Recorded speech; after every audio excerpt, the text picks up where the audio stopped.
ان الحمد للہ الصلاۃ والسلام علی اشرف الانبیاء والمرسلین نبینا محمد صلی اللہ علیہ وسلم وعلی آلہ واصحابہ اجمعین۔ رب اشرح لی صدری ویسر لی امری واحلل عقدۃ من لسانی یفقہوا قولی۔ میرے محترم ناظرین اکرام، السلام علیکم ورحمۃ اللہ۔ سورہ البقرہ کی آیت نمبر 186 اور 187 کا کچھ حصہ ہم نے کور کیا ہے۔ آج انشاءاللہ وہ بقیہ حصہ 187 کا آپ کے سامنے انشاءاللہ پریزنٹیشن کی صورت میں رکھتے ہیں۔ حسب معمول آیہ مبارکہ کو سمجھنے کے لیے چند باتیں اور پھر اس کے بعد گرامر کی تفصیل۔ تو چلتے ہیں سورہ البقرہ کی پریزنٹیشن 187 کی آیہ مبارکہ پر۔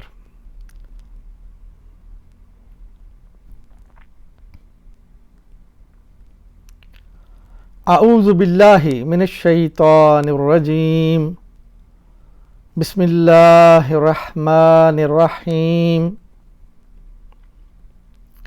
جو حصہ ہم نے پچھلے لیکچر میں کور کر لیا اس آیہ مبارکہ کا، اُحِلَّ لَكُمُ اللَّيْلَ الصِّيَامِ الرَّفَثُ إِلَىٰ نِسَائِكُمْ، تمہارے لیے روزوں کے زمانے میں راتوں کو اپنی بیویوں کے پاس جانا حلال کر دیا گیا ہے۔ ناظرین اکرام، اس آیہ مبارکہ کا جو حصہ ابھی ہم نے پڑھا ہے اس پہ کوئی بات نہیں ہوئی تھی پچھلے لیکچر میں، تو یہاں سے شروع کرتے ہیں۔ اللہ سبحانہ تعالیٰ نے رمضان کا مہینہ فرض کیا، اور رمضان کا مہینہ جب فرض ہوا تو پھر اس کے بارے میں نبی اکرم صلی اللہ علیہ وسلم نے اس کی تفصیلات بتائیں، کب شروع کرنا ہے، کب اس کو کھولنا ہے، اور اس رمضان کے روزہ کے دوران کون کون سی جو جائز ضرورتیں ہیں ان کو چھوڑ دینا ہے، مثلا کھانا پینا اور اپنی بیویوں کے پاس جانا۔ تو رات کو جب روزہ کھول دیا جائے اور اس کے بعد فجر تک کا ٹائم ہے، اس میں کوئی واضح اشارہ پہلے نہیں تھا، تو صحابہ کرام کی اکثریت یہ سمجھنے لگے کہ شاید رمضان کی راتوں میں بھی یہ جو مباشرت ہے اپنی بیویوں کے ساتھ اس کو منع کیا گیا ہے۔ لیکن اس کے ساتھ ساتھ کچھ حضرات اس کو ناجائز سمجھتے ہوئے یا مکروہ سمجھتے ہوئے بھی اس کا ارتکاب کر بیٹھے۔ تو لہٰذا اللہ سبحانہ تعالیٰ تو کہ دلوں کے حال جانتا ہے، تو اللہ پاک نے یہ کلیئر کر دیا کہ کہیں لوگوں کے اندر یہ گناہ کا احساس باقی نہ رہے، تو اللہ تعالیٰ نے آیہ مبارکہ میں اس حکم کی تفصیلات بتاتے ہوئے بتا دیا کہ اب رمضان کے مہینے میں آپ کے لیے اپنی بیویوں کے ساتھ مباشرت کرنے میں کوئی ممانعت نہیں ہے، وہ تمہارے لیے حلال کر دی گئی ہیں۔ تو یہاں تک اس آیت کا جو حصہ ہے یہ اس کی تفصیل ہے۔ اب ہم اس آیت مبارکہ کا جو بقیہ حصہ ہے اس کی تفصیل کی طرف چلیں گے۔ ہن لباس لکم وانتم لباس لہن علم اللہ انکم کنتم تختانون انفسکم فتاب علیکم وعفا عنکم فالآن باشروہن وابتغوا ما کتب اللہ لکم۔ رمضان کی راتوں میں بیویوں کے پاس جانا حلال کر دیا گیا اور فرمایا وہ تمہارے لیے لباس ہیں، تم ان کے لیے۔ اللہ کو معلوم ہو گیا کہ تم لوگ چپکے چپکے اپنے آپ سے خیانت کر رہے تھے، مگر اس نے تمہارا قصور معاف کر دیا اور تم سے درگزر فرمایا۔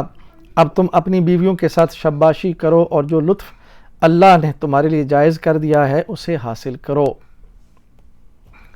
ناظرین اکرام، آپ نے آیہ مبارکہ کا ترجمہ سنا۔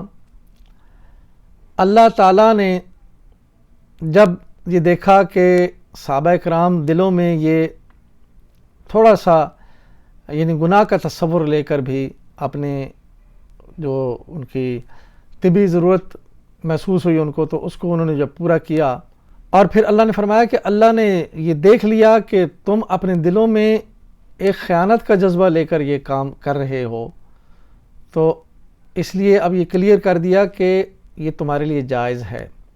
کیونکہ تم اور تمہاری بیویاں وہ آپس میں اس قدر اتنے قریب ہیں کہ اللہ نے فرما دیا کہ وہ تمہارے لیے لباس ہیں اور تم ان کا لباس ہو۔ جیسا لباس اور جسم کے درمیان کوئی پردہ نہیں ہے، اسی طرح میاں بیوی کے درمیان کوئی پردہ نہیں ہے۔ ہماری دین سے ناواقفیت اور ہمارے اخلاقی پستیوں میں سے ایک پستی ہے کہ کوئی انسان اپنے بیوی کے ساتھ جو اس کا ایک تعلق اور رشتہ ہے وہ لوگوں پہ ظاہر کرے، یا کوئی بیوی اس رشتے کو دوسری عورتوں کے سامنے ظاہر کرے۔ اللہ تعالیٰ نے یہ بات بتا کے کہ وہ تم ان کے لباس ہو، وہ تمہارے لباس ہیں، تو جیسے انسان اپنے آپ کو بے لباس نہیں کرنا چاہتا تو ضروری ہے کہ اپنی بیوی کے ساتھ جو اس کا تعلق ہے اس کو بھی بے لباس مت کرے۔ اور اس میں صرف اتنی بات ہی نہیں ہے کہ جو پردہ کی باتیں ہیں، بلکہ اس میں یہ اشارہ بھی ہے کہ تمہاری بیوی تمہارا جسم، جیسے تم اپنے جسم کو جو ہے اس کی تضحیک نہیں پسند کر سکتے، اسی طرح اپنی بیوی کی تضحیک مت کرو، یعنی اس کی باتیں لوگوں، یعنی مباشرت کے علاوہ، پردے کی باتوں کے علاوہ بھی دوسری باتیں جو ہیں لوگوں کے سامنے مت ظاہر کرو۔ اگر کوئی میاں بیوی کے درمیان مسائل ہیں تو وہ خود آپس میں بیٹھ کر اس کو دور کریں۔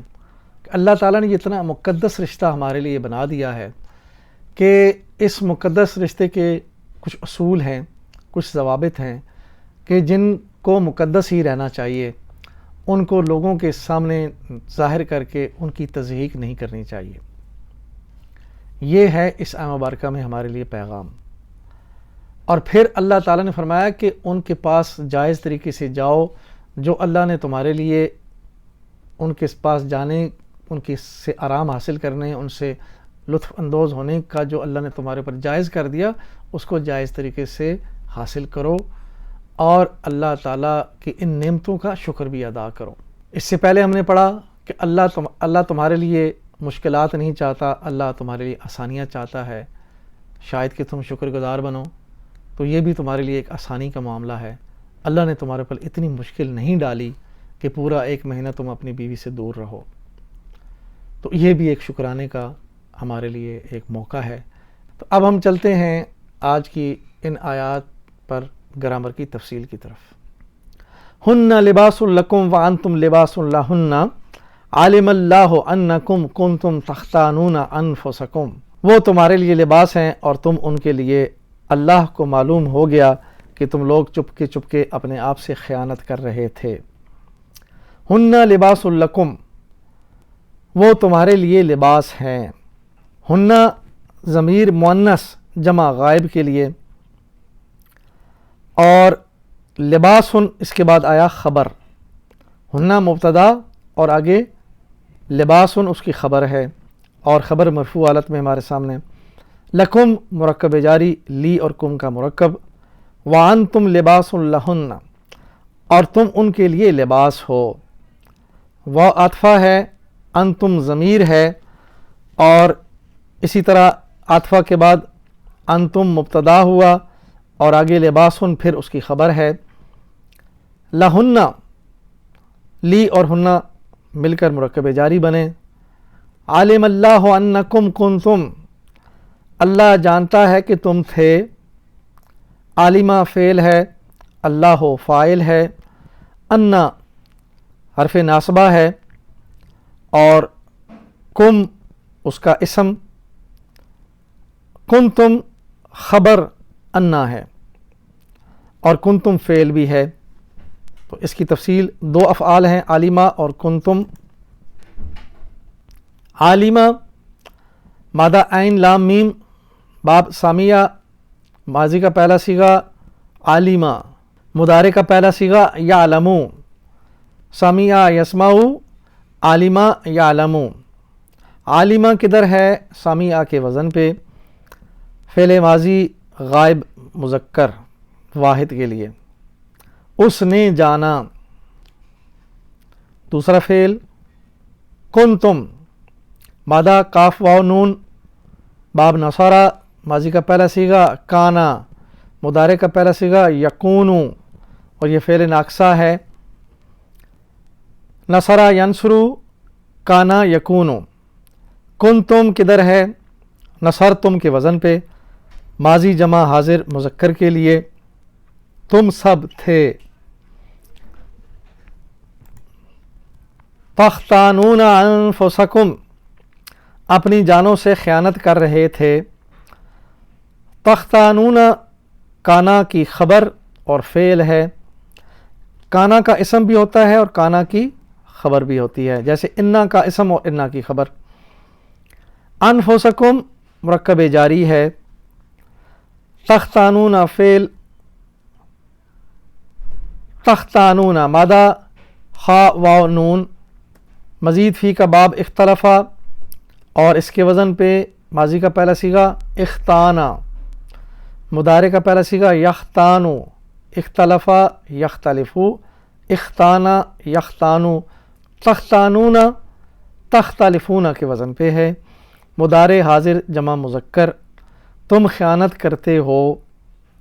کنتم تختانون تم خیانت کر رہے تھے، یہ ماضی استمراری بن گیا.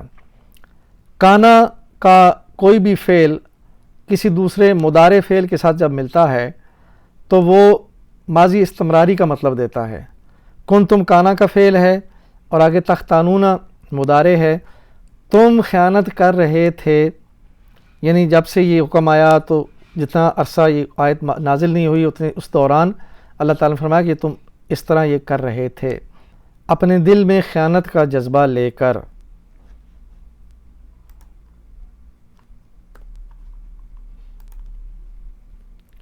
فتاب علیکم وعفا عنکم فالآن باشروہن وابتغوا ما کتب اللہ لکم. مگر اس نے تمہارا قصور معاف کر دیا اور تم سے درگزر فرمایا، اب تم اپنی بیویوں کے ساتھ شباشی کرو اور جو لطف اللہ نے تمہارے لیے جائز کر دیا ہے اسے حاصل کرو. فتاب علیکم پس اس نے تمہیں معاف کیا. فا عطفہ اور تابا یہ فعل ہے اور علیکم مرکب جاری. فا تابا، تابا کا مادہ تا واو با، باب نصرہ ماضی کا پہلا صیغہ، تابا مضارع یتوبو، قالا یقولو یا نصرہ ینصرو کے وزن پہ تابا یتوبو. تابا کدھر ہے؟ قالا کے وزن پہ. فعل ماضی واحد غائب مذکر کے لیے، پس اس نے توبہ قبول کی. علیکم علا اور کم کا مرکب جاری. وعفا عنکم اور تم سے درگزر فرمایا. واو عطفہ، عفا فعل ہے، عنکم مرکب جاری، ان اور کم کا مرکب.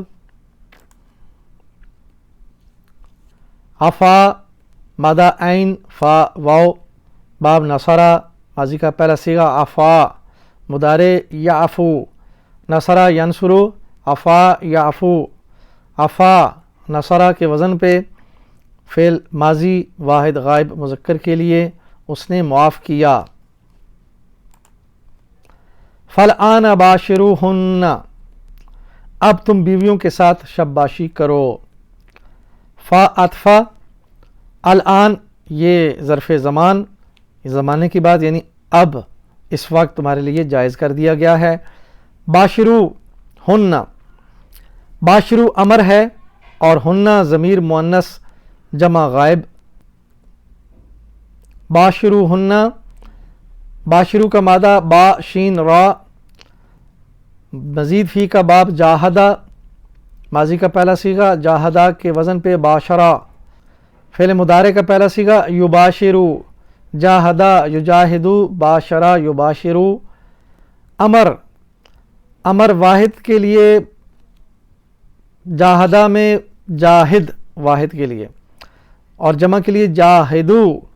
اسی طرح واحد باشر، باشرہ کے لیے باشر واحد اور جمع کے لیے باشرو. تم سب مباشرت کرو اپنی بیویوں سے. ہن ضمیر جمع غائب مؤنث کے لیے. وابتغوا ما کتب اللہ لکم، اور جو لطف اللہ نے تمہارے لیے جائز کر دیا ہے اسے حاصل کرو۔ واو عطفہ، ابتغوا امر ہے، ما موصولہ، کتبہ فعل ہے، اللہ فاعل ہے، لکم مفعول بہ، یعنی کس کے لیے اللہ نے لکھ دیا؟ تمہارے لیے۔ تو اس میں ایک فعل امر ہے اور دوسرا فعل کتبہ، دونوں کو دیکھتے ہیں۔ ابتغوا مادہ با غین یا اختلاف باب ہے، ماضی کا پہلا صیغہ ابتغاء، مضارع کا پہلا صیغہ یبتغی، اختلفا یختلفو، ابتغاء یبتغی۔ امر واحد کے لیے اختلف اور جمع کے لیے امر اختلفو، اسی طرح ابتغاء کے لیے واحد ابتغی امر ہے واحد کے لیے، اور جمع کے لیے ابتغو، یہ اختلفو کے وزن پہ تم سب حاصل کرو۔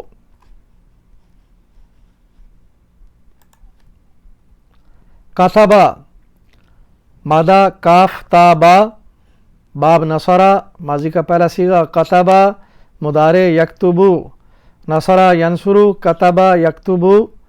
کتبہ نصرہ کے وزن پہ ہے، ماضی واحد غائب مذکر کے لیے، اس نے لکھا۔